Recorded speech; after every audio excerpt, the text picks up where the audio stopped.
What's up there, Internet? I'm Jordan Max Extreme. And I'm Ghost Hunter Dave. Together we are IMPERIUS REX. Yes, we are. And Troy, there's big news happening right now. Big news, Dave. Oh my god.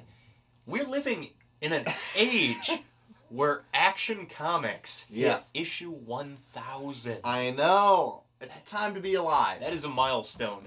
Quite in itself. So we felt like we just shoehorn this episode in here among our regularly scheduled programming. Right. And just be topical for once. Exactly. Yep. So buckle up, pick up a copy. It's everywhere. That's a big thing. And we're going to take a look at Action Comics 1000.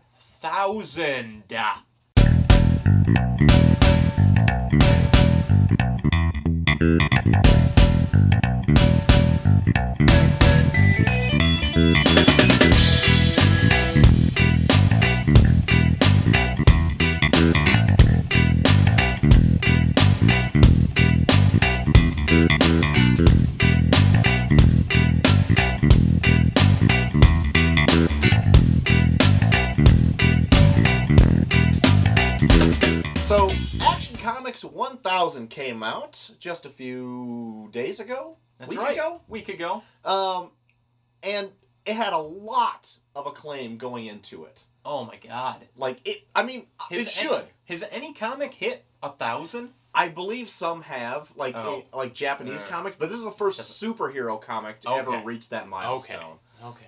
But The trunks are back, Troy. The trunks are indeed back, Dave. Trunks are back. And we'll get to that maybe at the end of the vid. Oh, should I have not put them on yet? No, they're throughout the all Action Comics, so the trunks are back. Don't you worry about it. As we've been filming today, I've just been in various states of underwear and undress, so I figured this was... Which you will definitely see later. Yes.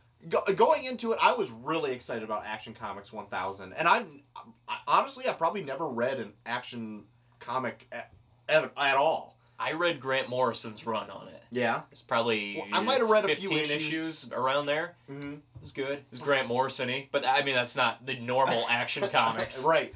But this had like a myriad of artists thrown at it, a myriad of writers thrown at it, some old, some new. Yep. So I was excited to see all of that. Had an awesome variant cover scheme to celebrate the 80 years of Superman. Somebody highlighting a decade of his life. I personally bought the 1930s edition with Steve Rude as the cover. Was that how they were? Yeah. Each one was a decade? Yeah. I did not know that. The one that I wish I could have gotten, which was probably the most popular one, was the 60s Allred one. That's a good one. I like the Jock one, too. Oh, yeah, that one was good. It's good. They also had, like, Lee Bermejo do the 2000s one. Yeah. And just throw them up on the screen right now. They're all there. See what I can do. Look at them. Yep. But they were all great. So Superman is, what did he turn? 80. Yeah. 80. 80. The He's big up there. 80. That's right. That's impressive. And you know what? Before long, we're going to be in Detective Comics and Batman doing the same type of thing. Yeah, I think in roughly a year and a half, maybe it's coming out. Oh, my God. I think they're at 980 right now. Whew. Some have speculated that because Batman double ships and Tom King wants to, he wanted to do 100 issues. Yeah. That by the time they reach 1,000 on Detective, he'll be wrapping up his Batman run. Oh my God. To do some big kind of like grand gesture. Yeah. Speaking of Tom King. Yes. Do we want to dive right into this? Yeah, nice segue. Yeah. Okay. So as you mentioned, a host of creators on this. Some ones from the past, some new ones. Tom King was a standout, for me at least. He wrote the my personal favorite out of this collection. Okay. And my God, the guy can do no wrong. Yeah, it personally wasn't my favorite, but it was one of my top contenders for my favorite little short in it. Because if anyone doesn't know yet or haven't read it, like this was like an anthology book. Yeah. It ended up being 80 pages. Yep. Just kind of like how their DC Rebirth special was. For $7.99, which I would have paid $10 really for Action Comics 1000. I don't care like really well. I would care if it sucked. Yeah.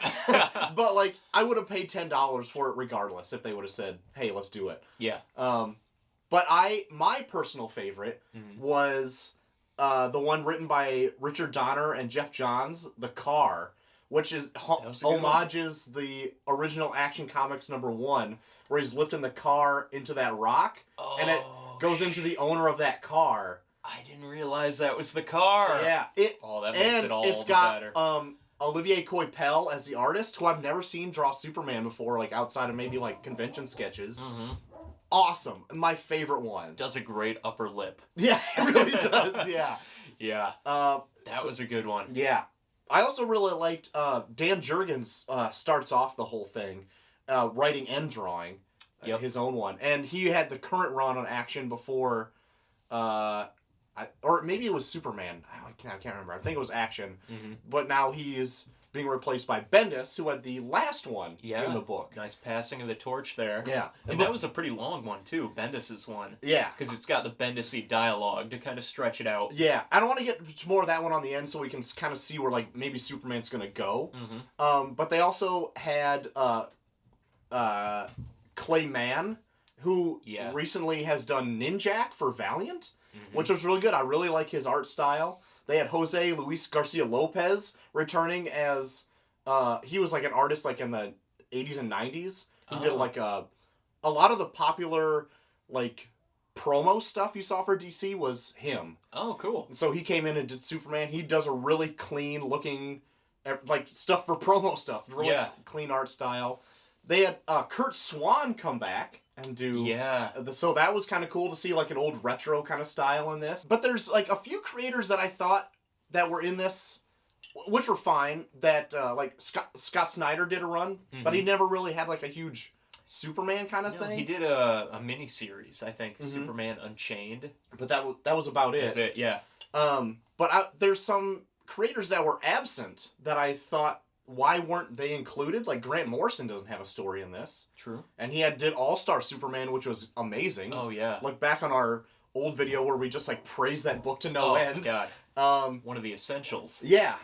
They didn't have, like, an Alex Ross cover for whatever reason. I'm like, that's his favorite thing. Why wouldn't he do a cover? That's weird. It was just a few little things like that. I'm like, why weren't they in there? Like, John Byrne wasn't on there either, and he did the Man of Steel reboot in the 80s after Crisis on Infinite Earths. Yeah. But it was weird to see like some like big creators not included. But overall, like I think the people that did do it, I thought did a really bang up job. Yeah. The only thing is like it wasn't my favorite thing in the world though. No, it is the quintessential Superman, so at times it's a little sappy. Yeah. You know? Yeah. Certain creators do their own spin on it, and it's really good, and that reminds you, like, oh man, you can do some really cool creative things with Superman. Yeah. A character that, like, I think most people probably feel is kind of boring. Right. You know, and you see their take on it. Yeah. And you're like, oh my god, that is good. Like, I would read a Superman book by this person. Right. Yeah. And then you get a lot of just what makes Superman Superman. Just that down-home, you know, feel-good attitude. Yeah. Great moral character. Right. All that. So it was a very good, like, encapsulating view of what makes Superman Superman and why he has stood the test of time for 80 years. Yeah. A lot of the stories in this, most of them actually, don't end with a punch-out. They end with Superman trying to, like, rehabilitate somebody into society again by just talking to them. Yeah. And I'm like, that is... perfect. It's like maybe it doesn't sell a lot of books, but that is quintessential Superman. Yeah, there was a great Grant Morrison bit in All-Star Superman where he talks a suicidal girl off a ledge, and that is like one of the quintessential Superman moments, especially recently. Yeah, but like that is Superman. Yeah, he's not always punching people out. He's like he's just there for you. Yeah, and that's great. That speaks way more than him knocking out Brainiac. Yeah, you know? This isn't my analogy. I heard it from somewhere else, but it's like perfect where Batman is a beat cop, right? But Superman, his opposite, is like more of a fireman who reacts to things. Yeah. And I'm like, that is a perfect way to put something like that, where they're the same kind of, they're doing the same thing, but rather being on patrol, they're just constantly, like, Superman is constantly looking to help. Yeah. Yeah. And you have to put yourself in that situation where, like, if I had all those powers and I could help anyone, what do I do? Yeah. You know, because he can't be everywhere at once, and they channel that very well. And also kind of like this curse of being nearly invincible and living forever. Right. Tom King's, for instance, is him like outliving the Earth. Yeah. The Earth is ready to like go into this nuclear holocaust. Yeah. And he's saying goodbye to his parents' graveside one last time. And it's like heart-wrenching. Yeah. It's like in classic Tom King fashion. Absolutely. And it's amazing. It's like, oh my God, yeah, that, you know, that's a side of Superman that you just overlook because he's so powerful. Yeah. But he's human. Yeah. He's this alien that came to Earth, but he's human. Yeah. And that, like, just speaks volumes. You know, he's not human, but he's the most human of the DC characters. I have grown to appreciate Superman more as I get older. There was a point in my childhood where I really liked him, and then as I got older in my like adolescence, I was like, he's kind of lame. He can do everything. He's not as cool as Batman, really. Yeah. And I was more of a Spider-Man guy anyway. So, but then as I get older, like you realize that like what I didn't like before was his physical attributes so much, but like personally, everyone who wishes to be Superman, like that can help everybody and like does it out of his own good graces and all that kind of stuff. Absolutely. When I became a father, I identified with Superman. Or maybe I identified more with Jor-El and then Pa Kent. Sure. But is lukewarm as Man of Steel is, the movie. Yeah. The trailer for that movie is that hit me on all the right chords. I still watch that trailer like once a week. Yeah. Maybe we'll play a snippet right here. I don't know. Goodbye, my son. Our hopes and dreams travel with you. He'll be an outcast. I'll kill him. How? He'll be a god to them. What if a child dreamed of becoming something other than what society had intended?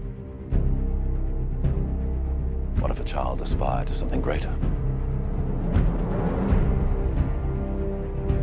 You're the answer, son. You're the answer to are we alone in the universe? Can I just keep pretending I'm your son? You are my son. And I have to believe that you were sent here for a reason. And even if it takes the rest of your life, you owe it to yourself to find out what that reason is. You will give the people of Earth an ideal to strive towards. They will race behind you. They will stumble. They will fall. But in time, they will join you in the sun. In time, you will help them accomplish wonders.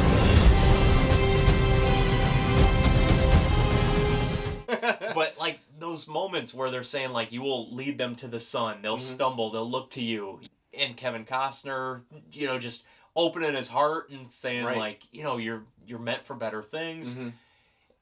As a new father, I was like, oh my God, I get Superman now. So have kids. You know, maybe then you'll really take to Superman. But yeah, it was, like you said, he's a character that like I grew to like. He was almost an acquired taste. Yeah, right.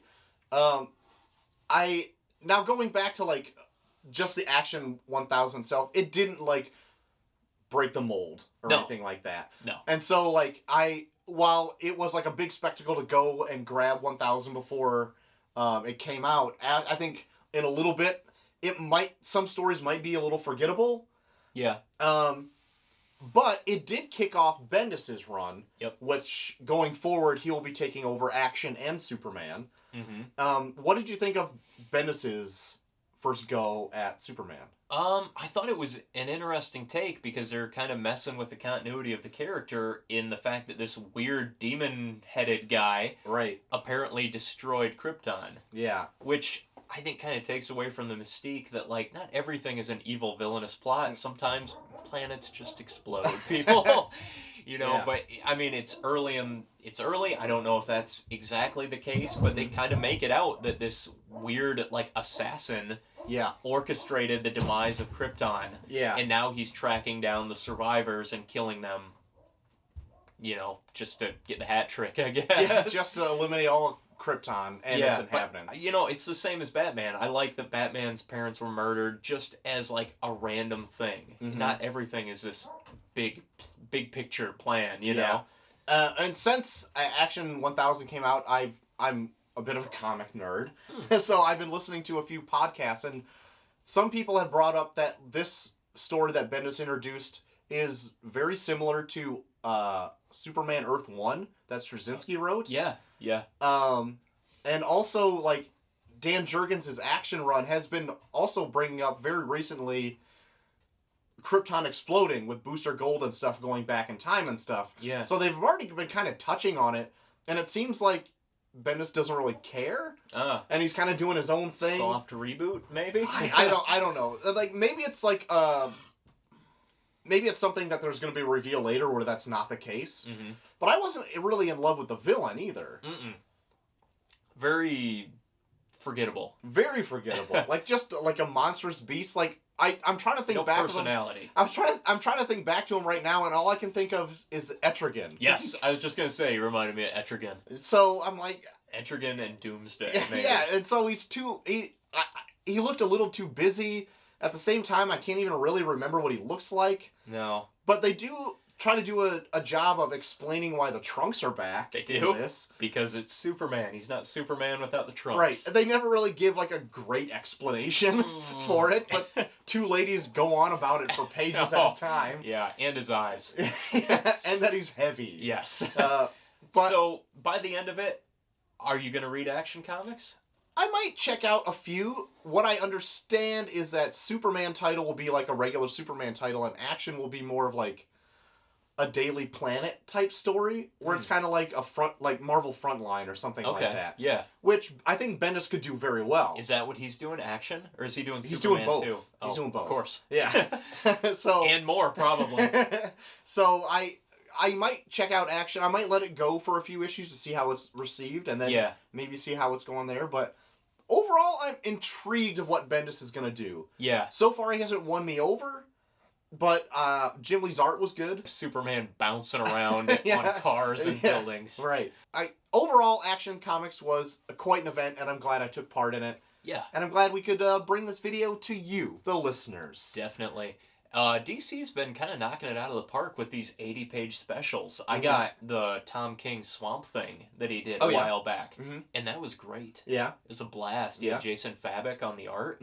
I like these almost like half-trades style sized, one-shots. Like event little things? Yeah. Yeah, and they've got a spine, so I've got it right up there on my bookshelf and everything. It's like, these are really cool. They should do more of these. Right. Just let a creator go nuts on a character that they don't normally do. Right. Or do like a big event like this. Yeah. But I like the 80-page thing. I'll pay $8 for it. That's fine. Yeah. That's like a meal somewhere. That's nothing. I can go without food. Yeah, I also like that too. Like if they have a story to tell, but I don't need an entire arc to tell it, just come out with like a special. Yeah. Why not? I mean, there's plenty of good Superman stuff out there. You just gotta know where to look. He's a character that tends to get overshadowed in the fact that, like, he can do anything. Why do I want to read that? Right. But there are good takes on Superman. Right. He's just been around for 80 goddamn years. There's a lot to dig through. Right.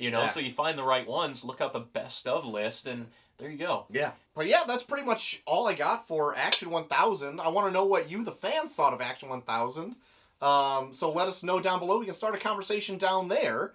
But until next time, where we dive into a little bit of a block of episodes. Oh, yeah. I have been Troy to the Max Extreme. And I've been Ghost Hunter Dave. And everyone out there have a super time, ending it on a bad pun. I like it. And we'll see you next time. I was going to say that was a fantastic ending, but, if you're already going to sell yourself short.